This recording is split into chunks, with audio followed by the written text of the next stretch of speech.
Hello दोस्तों, मैं आपके सामने लेकर आया हूँ कॉन्स्टिट्यूशन का पार्ट 1 भाग 1 संविधान का, जो कि काफ़ी इम्पोर्टेंट है, बहुत ही महत्वपूर्ण है अगर आप कॉम्पिटिटिव एग्ज़ाम के दृष्टिकोण से देखें तो। और बहुत बार यूपीएससी से लेकर स्टेट पीसीएस एसएससी में इसके क्वेश्चंस आपको देखने को मिलेंगे। तो ये जो पार्ट 1 है वो है क्या? यूनियन एंड इट्स टेरिटरीज, संघ और उसके अधिकार क्षेत्र, उसके शासित क्षेत्र। तो ऐसे में कौन कौन से आर्टिकल्स हैं? आपको मैंने कॉन्स्टिट्यूशन के इंट्रो वाले वीडियो में बताया था कि पूरे संविधान में 395 आर्टिकल्स हैं, जो कि आजकल बढ़ के 450 प्लस हो चुका है, कहीं कहीं पे 465 भी मिलता है। तो ऐसे में आर्टिकल नंबर 1 से लेकर आर्टिकल नंबर 4 तक ये पार्ट 1 है, भाग 1 है संविधान का। तो आर्टिकल 1 क्या है? आर्टिकल 1 है कि it makes India, that is Bharat, union of states, union territory and other acquired territory. Bharat राज्यों, केंद्र शासित प्रदेशों और अन्य अधिकृत क्षेत्रों का एक संघ है। अब इसका मतलब समझ लेते हैं। देखिए, संघ का मतलब क्या है कि पहले भारत है, फिर उसका अलग अलग बंटवारा हो रखा है राज्यों के फॉर्म में। मीन्स भारत एक संघ है, ना कि इसका इतर, जैसे अमेरिका में क्या है, यूएसए में क्या है कि अलग अलग स्टेट्स एक साथ आए और उन्होंने एक फेडरेशन का निर्माण किया। वहाँ पर स्टेट्स को ये अधिकार है कि वो उस फेडरेशन से अलग हो सकती है, उस संघीय व्यवस्था से अलग हो सकती है। लेकिन भारत में ऐसा नहीं है। भारत में कोई भी राज्य संघ से अलग नहीं हो सकता है। ठीक है, तो कैसा यूनियन है? तो इनडिस्ट्रक्टिबल स्टेट्स का, अविभाजित राज्यों का, मतलब अलग नहीं हो सकता भारतीय संघ से कोई भी राज्य। तो ऐसे में भारत में वर्तमान में 28 राज्य और 8 केंद्र शासित प्रदेश हैं। अब इन दोनों में थोड़ा सा फर्क समझिए। जो राज्य होता है उसमें राज्य ऑटोनॉमस बॉडी जैसा काम करती है कुछ मामलों में, आगे मैं आपको बताऊंगा भी जब अनुसूची करवाऊंगा। तो कुछ मामले ऐसे होते हैं जिसमें राज्य ही ज़्यादा प्रिवेल करती है, उसके अधिकार क्षेत्र ज़्यादा हैं, राइट, और बाकी में केंद्र के अधिकार क्षेत्र ज़्यादा है। केंद्र शासित प्रदेश में क्या होता है कि सीधा डायरेक्टली कंट्रोल होता है प्रेसिडेंट के अंदर। प्रेसिडेंट के अंदर है तो प्रेसिडेंट तो खुद कोई काम नहीं करते हैं, काउंसिल ऑफ मिनिस्टर्स मतलब मंत्री परिषद द्वारा ही उसका संचालन किया जाता है। अब आर्टिकल 2 देखिए। आर्टिकल 2 है कि parliament can admit and establish a new state. अगर भारत में किसी भी नए राज्य का गठन होना है तो ऐसे में यह गठन कौन कर सकता है, इसकी स्वीकृति कौन दे सकता है, इसको स्थापित कौन कर सकता है? तो स्वीकृति देना या राज्य को स्थापित करना, ये दोनों ही काम किसका है? पार्लियामेंट का है। तो parliament can admit and establish a new state, संसद एक नए राज्य को स्वीकार और स्थापित कर सकती है। अब आर्टिकल 3 में इसी का थोड़ा उल्लेख किया हुआ है, थोड़ा विस्तार में बताया हुआ है कि पार्लियामेंट किस किस तरह से कर सकती है ऐसा। तो parliament can form new state by joining 2 और मोर स्टेट्स। अर्थात क्या है कि संसद किसी भी 2 राज्यों को मिलाकर एक नया राज्य बना सकती है। नेक्स्ट है कि इंक्रीज और decrease area of any state. इसका मतलब क्या है कि किसी भी राज्य का एरिया, क्षेत्रफल बढ़ा सकती है या घटा सकती है, ये संसद को ऐसा अधिकार है। नेक्स्ट है कि alter boundary of any state, किसी भी राज्य की सीमा बदल सकती है, ये भी अधिकार किसको है? संसद को है। ठीक है। नेक्स्ट है change name of any state, तो किसी भी राज्य का नाम बदल सकती है। हाल ही में न्यूज़ भी था कि पश्चिम बंगाल अपना नाम बदलने का सिफारिश कर रही है, बांग्ला नाम रखने का वहाँ का प्रोविज़न है। तो ऐसा अब पार्लियामेंट के ऊपर है कि पश्चिम बंगाल सरकार के द्वारा जो ये सिफारिश की गई है, जो रिकमेंडेशन आया है, उसको मान सकती है पार्लियामेंट या नहीं भी मान सकती। तो संसद 2 या 2 से अधिक राज्य को मिलाकर एक नया राज्य बना सकती है, किसी राज्य का क्षेत्रफल बढ़ा या घटा सकती है, किसी भी राज्य की सीमा में परिवर्तन कर सकती है, किसी भी राज्य का नाम बदल सकती है। तो यह है आर्टिकल 3। अब आर्टिकल 4 देखिए। अब जब हम आर्टिकल 2 या आर्टिकल 3 के द्वारा किसी राज्य का नाम बदलेंगे या किसी नए राज्य का फॉर्मेशन कर देंगे, किसी राज्य में उसके अधिकार क्षेत्र को कम या ज़्यादा करेंगे, तो ऐसे में लाइकली रहता है कि शेड्यूल 1 और शेड्यूल 4 में चेंजेस आ सकते हैं। अब शेड्यूल 1 क्या है, शेड्यूल 4 क्या है, मैं सारा ही शेड्यूल अभी आपके सामने डिस्कस करूंगा। शेड्यूल 1 में है कि जितने भी भारत के राज्य हैं और केंद्र शासित प्रदेश हैं उनके नाम लिखे हुए हैं, list of all states and union territories of India. ठीक है। तो ऐसे में अगर कोई नया राज्य बनेगा तो उसमें चेंजेस आएगा, तो चेंजेस आएगा तो आपको आर्टिकल 2 और 3 का जैसे ही आपने उपयोग किया तो आर्टिकल 4 ये इजाज़त देता है कि आप ऐसा शेड्यूल में भी बदलाव कर सकते हैं। इसी तरह से शेड्यूल 4 है कि अलग अलग राज्यों से राज्यसभा सदस्यों की संख्या, तो अलग अलग राज्यों से राज्यसभा सदस्यों की संख्या, अगर किसी राज्य का एरिया बढ़ेगा या घटेगा तो वहाँ राज्यसभा के सदस्य की संख्या कम या ज़्यादा हो सकती है। 2 राज्य नए मिल जाएंगे एक साथ, या कोई नया राज्य किसी बड़े राज्य से निकलेगा तो भी ऐसा चेंज हो सकता है। तो पार्लियामेंट को ये अधिकार है कि शेड्यूल 1 और शेड्यूल 4 में चेंजेस ला सकती है पार्लियामेंट। ठीक, अब है कि शेड्यूल ऑफ इंडियन कॉन्स्टिट्यूशंस। देखिए, मैं कॉन्स्टिट्यूशन इंट्रो वाले में भी बताया था, फिर से एक बार शेड्यूल देख लेते हैं।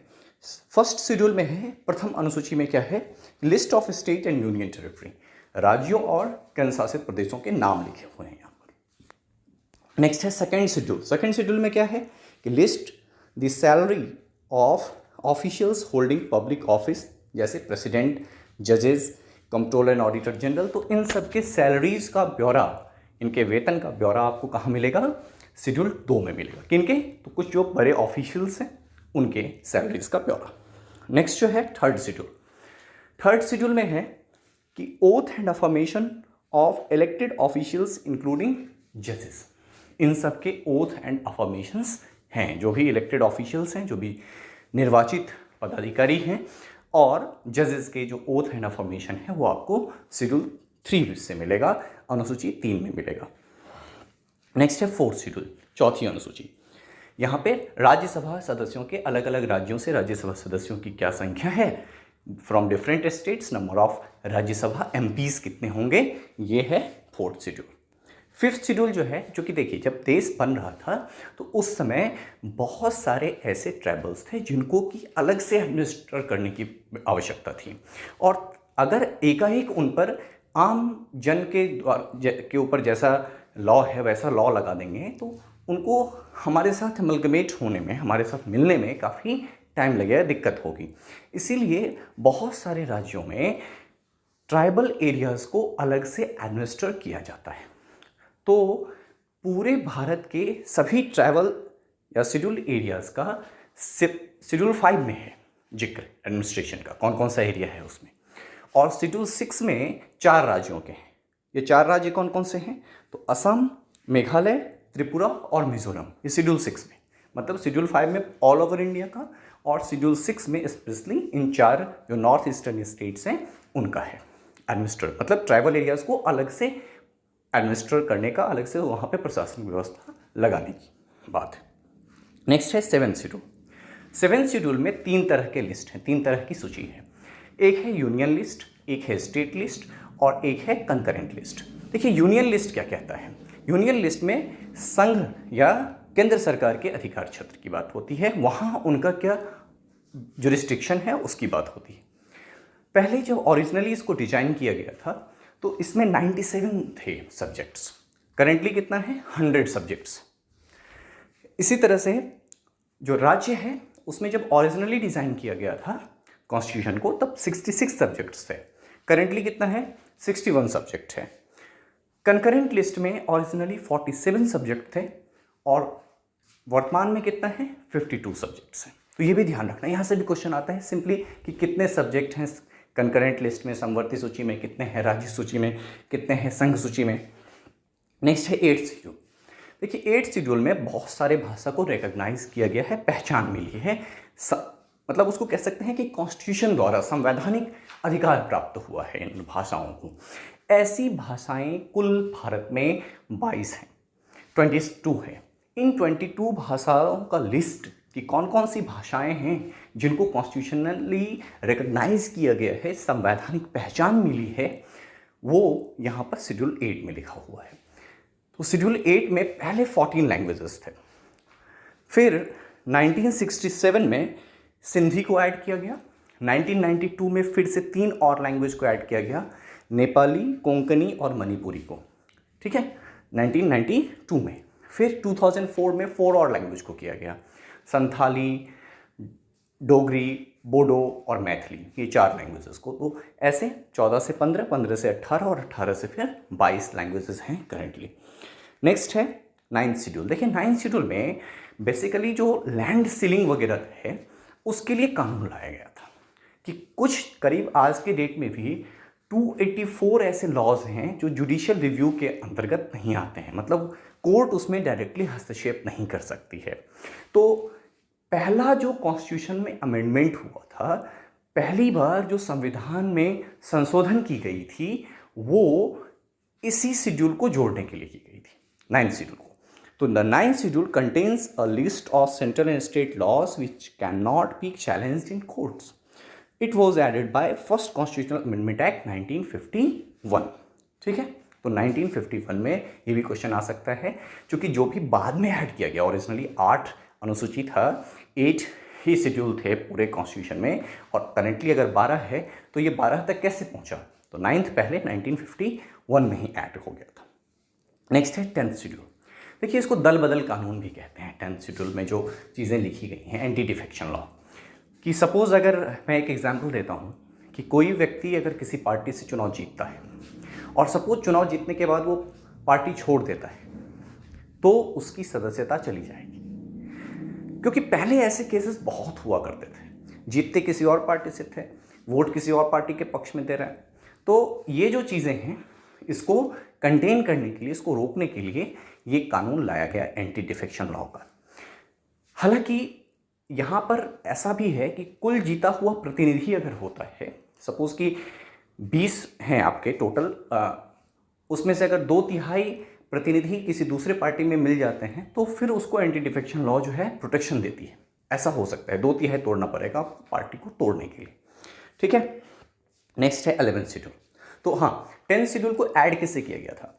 तो 52nd कॉन्स्टिट्यूशनल अमेंडमेंट एक्ट 1985 से। ठीक है, नेक्स्ट है 11th शेड्यूल, 11वीं अनुसूची।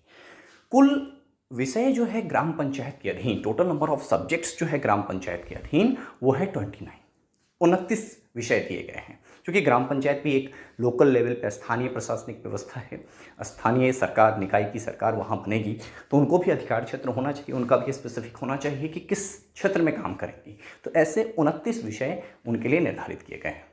और ये जो शेड्यूल है, इसको 73वां संविधान संशोधन अधिनियम 73rd कॉन्स्टिट्यूशनल अमेंडमेंट एक्ट 1992 से ऐड किया गया। हालांकि ये जो है अप्रैल 1993 से लागू होता है ये कानून। ऐसे ही 74th कॉन्स्टिट्यूशनल अमेंडमेंट एक्ट जो है वो आपका 12वीं अनुसूची ऐड करता है। इस 12वीं अनुसूची में 18 विषय निर्धारित किए गए हैं म्यूनसिपैलिटीज़ के लिए, कि म्यूनसिपैलिटीज़ का जो अधिकार है, जो जैसे नगर निगम है, नगर पंचायत है, नगर पालिका है, तो ये जो अलग अलग लेवल पे है, इसके लिए कैसे विषय निर्धारित किए जाएं, ये कौन कौन से विषय निर्धारित किए गए हैं, ये सब आपके 12th शेड्यूल में लिखा हुआ है। तो ये बात हो गई शेड्यूल्स की। शेड्यूल्स आपको ध्यान रखना है कि एटलीस्ट कौन से शेड्यूल में क्या है, क्वेश्चन आ जाता है। नेक्स्ट है क्रिएशन ऑफ मॉडर्न स्टेट्स। तो अब जो है देखिए एक चीज़ कि आज आपको दिख रहा है 28 स्टेट्स है, 8 केंद्र शासित प्रदेश हैं। क्या ये स्टार्टिंग से ऐसा था? जी नहीं। तो हम थोड़ा सा डिस्कस करते हैं ब्रिटिश एरा की। तो ब्रिटिश एरा में क्या था कि करीब 17 प्रोविंसेस थे। जब ब्रिटिश भारत को छोड़ के जा रहे थे तो भारत में करीब 17 प्रोविंसेस थे, 17 प्रांत थे। उन 17 प्रांतों की कहानी ये थी कि 3 प्रांत जो हैं, 3 प्रोविंसेस जो हैं, वो टोटली शामिल हो गए पाकिस्तान में, क्योंकि divide by Lord Mountbatten plan या डिकी बर्ड प्लान के तहत ये डिसाइड हो गया था कि भारत का विभाजन 2 भागों में होगा, भारत और पाकिस्तान 2 डोमिनियन स्टेट्स होंगे। तो ऐसे में 3 जो है प्रांत, बलूचिस्तान, NWFP जिसको उत्तर पश्चिम सीमा प्रांत कहते हैं, और सिंध, ये 3 जो प्रोविंस थे, 3 प्रांत जो थे, वो पाकिस्तान में शामिल हो गए। तो बचे कितने? 14 बचे। उसमें से जो 3 और प्रांत थे उनका विभाजन हुआ है। जैसे पंजाब का करीब 40% पार्ट इंडिया में और 60% पार्ट पाकिस्तान को मिल गया। ऐसे ही बंगाल का भी यही था, और असम का भी एक जो डिस्ट्रिक्ट है सिलहट, वो भी बांग्लादेश को दे दिया गया, ईस्ट पाकिस्तान उस समय था, उसको दे दिया गया। तो इस तरह से 3 राज्य थे जिनका बंटवारा हुआ। 3 राज्य थे जो पूर्णतः शामिल हो गए किसमें? पाकिस्तान में। बच गए कितने? 11 प्रांत जो है वो करीब करीब भारत में विलय हो गए। उनका भारत में विलय हुआ और बाकी तीनों के आधा आधा कह लीजिए, या असम का तो 90% हिस्सा हमारे पास है और बाकी बंगाल और पंजाब का करीब करीब 50%। तो ऐसे में अब प्रश्न ये उठा कि अब जो है रीऑर्गेनाइजेशन कैसे हो। तो इसके लिए जो है पहले एक चीज़ और सुन लीजिए कि अभी तो 11 प्रोविंसेस तक हम लोग आके रुक गए, 11+3। अब इसी जो ये प्रोविंसेस थे उसके अलावा भारत में करीब करीब 565 रियासत थी, प्रिंसली स्टेट्स थे। प्रिंसली स्टेट्स की ये कहानी थी कि माउंटबेटन प्लान के अंतर्गत उनके पास 3 चॉइसेस थे। 3 चॉइसेस क्या क्या थे कि या तो वो इंडियन यूनियन में शामिल हो सकते हैं, या वो पाकिस्तान की तरफ जा सकते हैं, या फिर वो इंडिपेंडेंट रह सकते हैं। तो अब इंडिपेंडेंट चारों तरफ से भारत से घिरा हुआ कोई रियासत अगर इंडिपेंडेंट रहे तो बहुत प्रॉब्लम होगी। तो ऐसे में करीब 565 में से 562 ने बहुत आसानी से भारत में विलय कर लिया। 3 रियासत बचती है, जूनागढ़, हैदराबाद और जम्मू कश्मीर। जम्मू कश्मीर ने खुद को इंडिपेंडेंट रखना चाहा, खुद को इंडिपेंडेंट घोषित किया। हैदराबाद भी इंडिपेंडेंट रहना चाहा, जूनागढ़ पाकिस्तान के साथ मिलना चाहता था, लेकिन वो चारों तरफ से गुजरात से घिरा हुआ। तो ऐसे में मिलिट्री ऑपरेशंस करने पड़े according to demand of the local people. वहाँ की जो स्थानीय जनता थी उनके डिमांड के आधार पर हैदराबाद और जूनागढ़ को भारत में मिलाया गया। कश्मीर की बात ये थी कि शुरू में राजा हरि सिंह वो इंडिपेंडेंट रहे थे और बाद में वो भारत के पास आए थे शरण मांगने, और फिर जाकर भारत में ऑपरेशन किया है, लेकिन अभी भी वो विवादास्पद है। उस पर आर्टिकल 370 जब डिस्क्राइब कर रहा हूँ तो बहुत डिटेल में बताऊँगा। तो ये हो गई बात। तो ऐसे में जो रियासत अपने पास था, जो प्रिंसली स्टेट था, उसको नियर बाय प्रोविंसेस में मिला दिया गया। तो ये हो गई पहली बात कि अंग्रेज जब छोड़ के गए तो ये सारी बातें थी। लेकिन अंग्रेज छोड़ के जाने से पहले एक और काम करते हैं, वो क्या है? Cabinet mission plan. ये कैबिनेट मिशन प्लान क्या था? तो कैबिनेट मिशन प्लान जब लाया गया, इसमें पैथिक लॉरेंस थे, स्टिफर्ड क्रिप्स भी थे इसके, और एवी अलेक्जेंडर थे। ये 3 लोग थे कैबिनेट मिशन प्लान में। तो ये 3 लोग थे, और जो Pethick Lawrence secretary of state उस समय थे, वो इसके चेयरमैन थे। तो ऐसे में इस कैबिनेट मिशन प्लान ने कहा कि भारत को हम डिवाइड नहीं करेंगे, जबकि भारत में जो भी क्षेत्र है, जो भी प्रोविंसेस है, उसको आप 4 कैटेगरी में बांट दीजिए। कौन कौन से? सेक्शन ए में था Madras, UP, central province, Bombay, Bihar, Orissa. Section B Punjab, Sindh, NWFP, Baluchistan. Section C Assam और बंगाल, और सेक्शन डी में मात्र एक अंडमान निकोबार। बहुत जगह आपको सेक्शन डी लिखा हुआ भी नहीं मिलेगा क्योंकि केवल अंडमान निकोबार है उसमें। तो ऐसे में मुस्लिम लीग ने क्या कहा कि we are going to accept cabinet mission plan, but condition apply that section B and C will be the future Pakistan. Section B और सी क्या होगा? भविष्य का पाकिस्तान होगा। अगर ग्रुपिंग टूटती है तो बी और सी आप हमको पाकिस्तान के रूप में दे दीजिए। इस चीज़ को लेकर विवाद था, ठीक है। और बाद के क्रम में, हालांकि ये जो कैटेगरी थी, इसी कैटेगरी के आधार पे आप देख पाएंगे कि जो सेक्शन बी है उसका मैक्सिमम चला गया है पाकिस्तान के पास, और जो सेक्शन सी है वो भी बटा है। ए है वो टोटली इंडिया में है। तो कहीं ना कहीं कैबिनेट मिशन प्लान जो है ये भी एक आधार रखता है, बेस रखता है कि कौन सा इंडिया के पास आएगा और कौन सा पाकिस्तान के पास जाएगा। तो ये हो गई बात कैबिनेट मिशन प्लान की। केवल अपने को इतना ही पक्ष देखना है कैबिनेट मिशन प्लान का, बाकी हिस्ट्री में और देखेंगे। नेक्स्ट है धर कमीशन। अब जब भारत आज़ाद हो गया, आज़ादी के बाद सबसे पहला जो आयोग बनाया गया कि किस तरह से राज्यों का पुनर्गठन किया जाए, तो वो था SK धर थे। उनके नेतृत्व में जून 1948 में इस आयोग का निर्माण किया गया, धर आयोग का, धर कमीशन का, ठीक है। अब इन्होंने क्या क्या सिफारिशें दी हैं?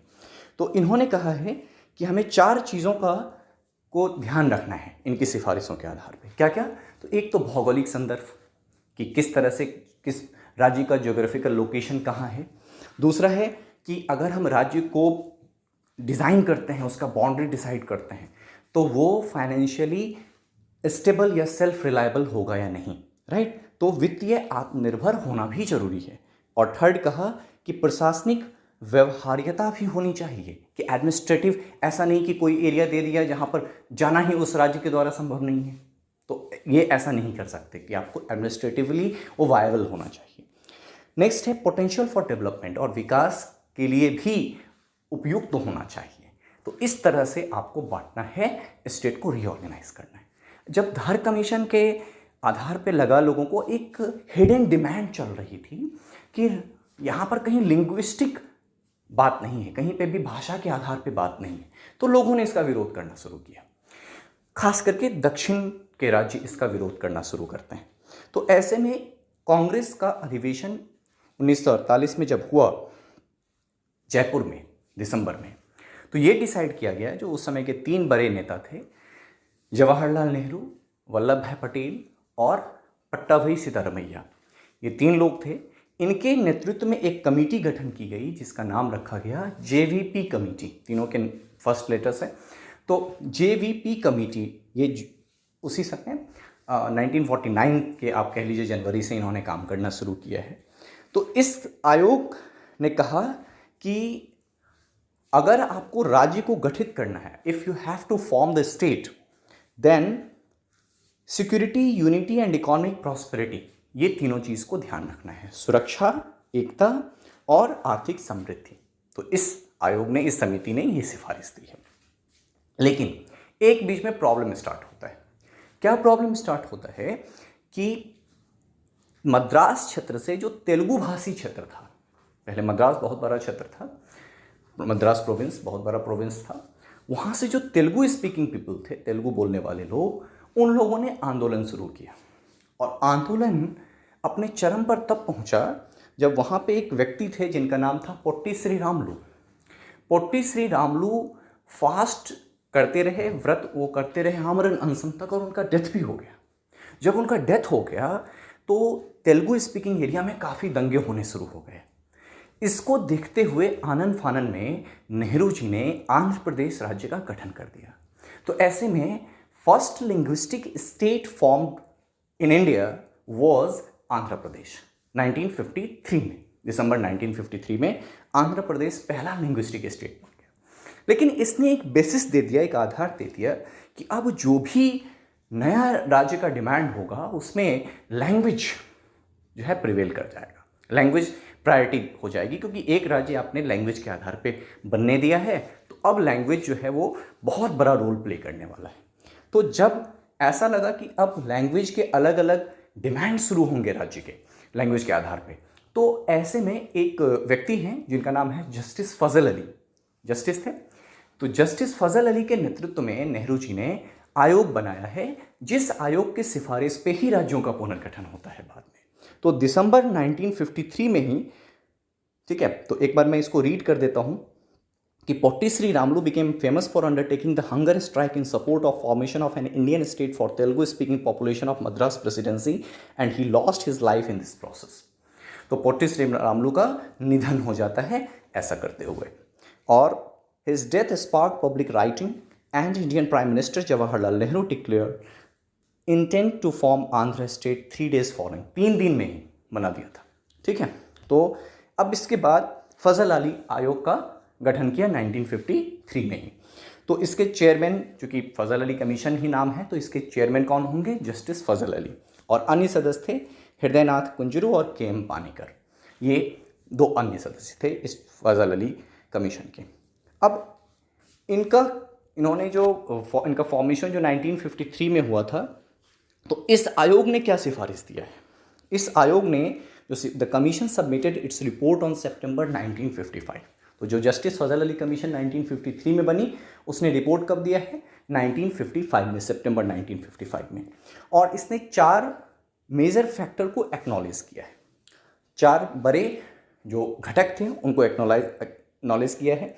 तो पहला है कि लिंग्विस्टिक एंड कल्चरल होमोजेनिटी, भाषाई और सांस्कृतिक समरूपता, ये होना चाहिए। भाषाई, देखिए मैंने पहले ही कहा था कि भाषा प्रिवेल करने लग जाएगा, तो भाषाई आ गया यहाँ पर। नेक्स्ट है preservation and strengthening of the unity and security of nation. तो जो जेवीपी कमेटी ने कहा, वो इन्होंने भी कहा कि राष्ट्र की एकता और सुरक्षा का संरक्षण और मजबूती। थर्ड है financial, economic and administrative consideration, जो एस के धर कमेटी ने कहा था कि वित्तीय, आर्थिक और प्रशासनिक विचार, तो ये भी इसमें आ गया। Planning and promotion of the welfare of people in each state as well as of the nation as whole, प्रत्येक राज्य में लोगों के कल्याण के लिए समग्र रूप से राष्ट्र की योजना और संवर्धन।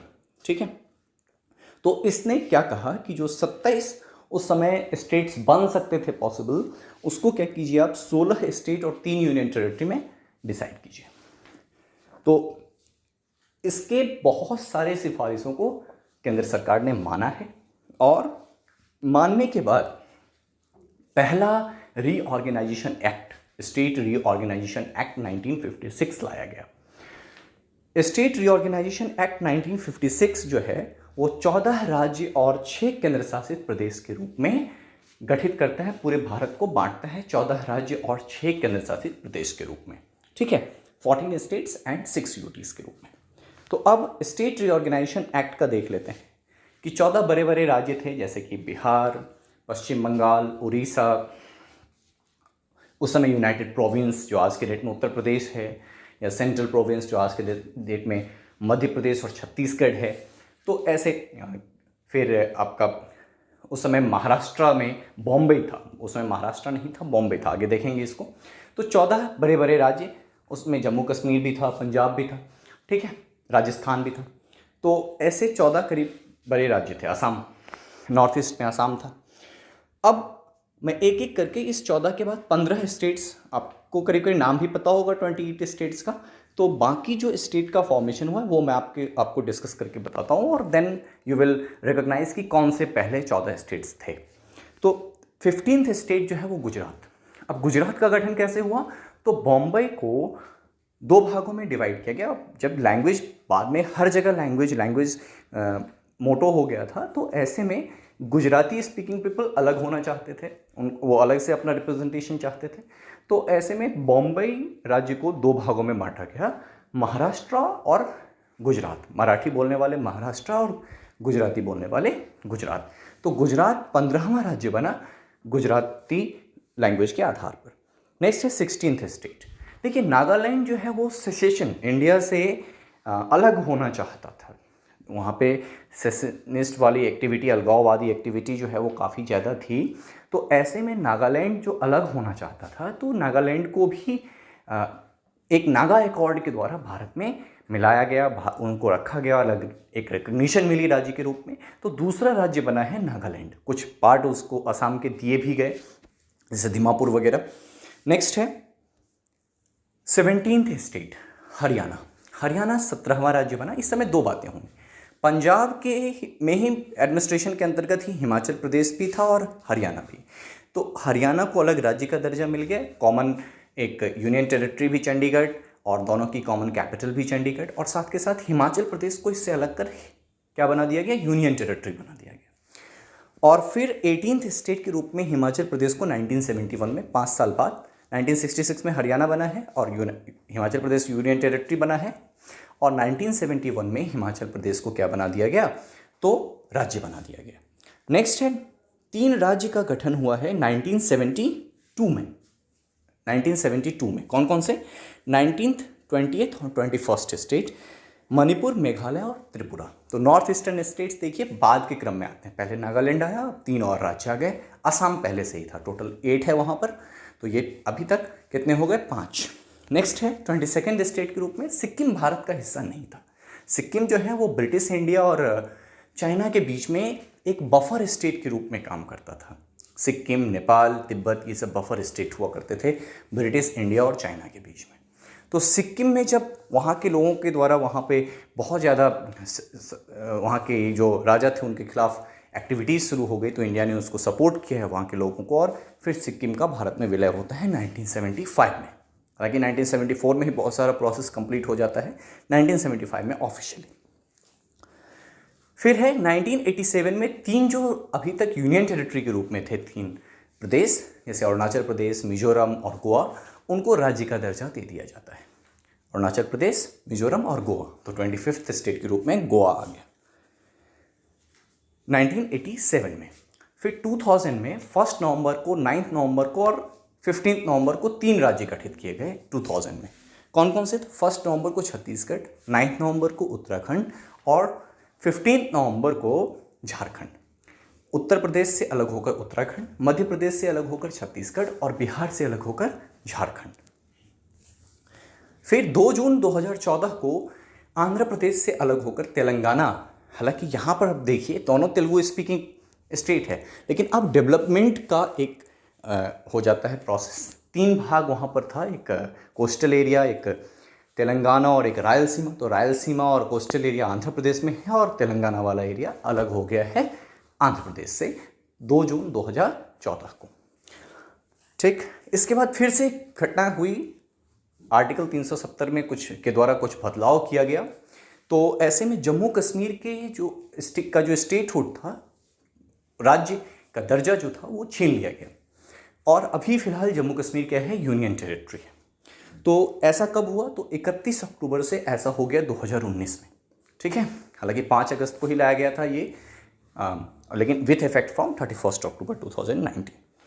इसके बाद 2020 के जनवरी में एक और बात हुई कि दमन और दीव और दादरा और नगर हवेली को मर्ज करके एक सिंगल यूनियन टेरिटरी बनाया गया। तो फिलहाल भारत में 28 राज्य हैं और 8 केंद्र शासित प्रदेश हैं। तो ये जो पहला पार्ट है वो आपको एक रिकग्निशन देता है कि भारत में कौन कौन से राज्य हैं, कौन कौन से केंद्र शासित प्रदेश हैं, किस राज्य का गठन कब हुआ, किस आधार पर राज्यों का निर्माण हुआ। ये पूरा का पूरा आपका पहला भाग है। यहाँ से बहुत सारे क्वेश्चंस बनने के चांसेस रहते हैं। ठीक है, और ख़ास करके जो शेड्यूल मैंने आपके साथ डिस्कस किया वो देख लीजिएगा। बिल्कुल कम से कम एक वर्ड में ज़रूर पता होना चाहिए कि किस शेड्यूल में क्या है। ठीक है, तो इस तरह से आपका पार्ट 1 कंप्लीट होता है। तो अगर आपको ये वीडियो पसंद आ रहा है तो आप मेरे चैनल को प्लीज़ लाइक कीजिए, सब्सक्राइब कीजिए, लोगों तक पहुंचाइए, सो दैट मैं और भी वीडियोस आपके लिए लाता रहूं और ऐसे ही आप नॉलेज गेन करते रहें और जल्दी से जल्दी कॉम्पिटिटिव एग्जाम में सफल हों। Thank you so much.